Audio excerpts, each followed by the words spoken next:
Untuk menyelesaikan soal nomor 22, ini yang ditanya jumlah elektron yang terlibat. Jika yang ditanya adalah jumlah elektron yang terlibat, maka kita harus mencari jumlah elektron yang terlibat di reduksi dan di proses oksidasi.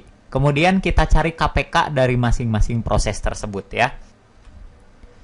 Saya perbesar persamaan reaksinya ya. Ini AS2S3 ditambah NO3- menjadi ASO4-3 dan selanjutnya. Nah, yang ingin ditanyakan adalah jumlah elektron terlibat. Tetap kita harus tahu dulu ya, masing-masing proses itu melibatkan berapa elektron. Bilox di sini AS2S3 siapa dulu? AS dulu atau S dulu ya? Sulfur dulu, sulfur golongan 6A, maka biloxnya -2 karena ada 3 -6. Maka AS-nya, bilox total AS adalah +6 dan masing-masing AS adalah +3. Oke? Nah, antara NO3-, O dulu, O-nya -2 biloxnya. Karena ada 3 berarti -6 ya. Total muatannya harus -1, maka N-nya harus +5. Nah, sekarang ASO4, O dulu, -2 biloxnya ya. Berarti totalnya -8. Total muatan harus -3, maka AS-nya +5 biloxnya. Nah, sekarang SO42-. SO42- di sini O dulu, -2, -8, totalnya harus -2 muatannya, maka S-nya muatannya +6. NO, O dulu -2, N-nya adalah +2. Nah, langkah kedua adalah menyetarakan siapa saja yang berubah bilox. Lihat, yang berubah bilox adalah AS, pertama AS yang berubah bilox, kemudian mana? Oh, S juga berubah bilox ya. S juga berubah bilox, dan selain itu N juga berubah bilox ternyata ya. Jadi ada 3 yang berubah bilox. Tapi jangan panik dulu, karena yang berubah bilox di sini ini sebenarnya yang namanya perubahan dalam redoks hanya ada 2, yaitu reduksi dan juga oksidasi.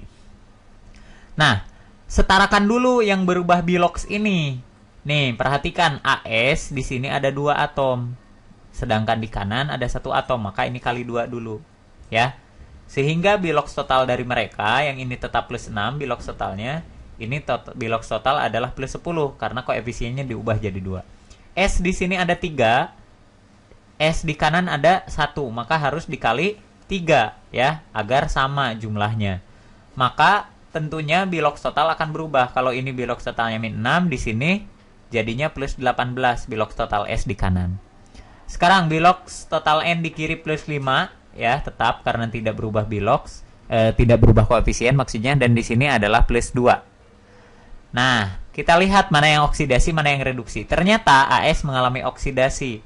Berapa elektron yang terlibat? 4 elektron. -6 ke 18 ini oksidasi juga. Berapa elektron yang terlibat? Ternyata 24 elektron. Nah, di sini +5 ke +2 ini reduksi karena turun ya biloxnya. Reduksi berapa elektron? 3 elektron. Oke, di sini ada 3 perubahan katanya. Padahal sebenarnya cuma 2. Ingat, oksidasi dengan oksidasi itu proses yang sama. Jumlahkan saja elektron yang terlibatnya. 24 tambah 4 berarti 28 elektron. Artinya, seluruh proses oksidasi melibatkan 28 elektron, sedangkan seluruh proses reduksi melibatkan 3 elektron. Nah, jumlah elektron yang terlibat secara total itu berarti KPK dari proses oksidasi dan reduksi.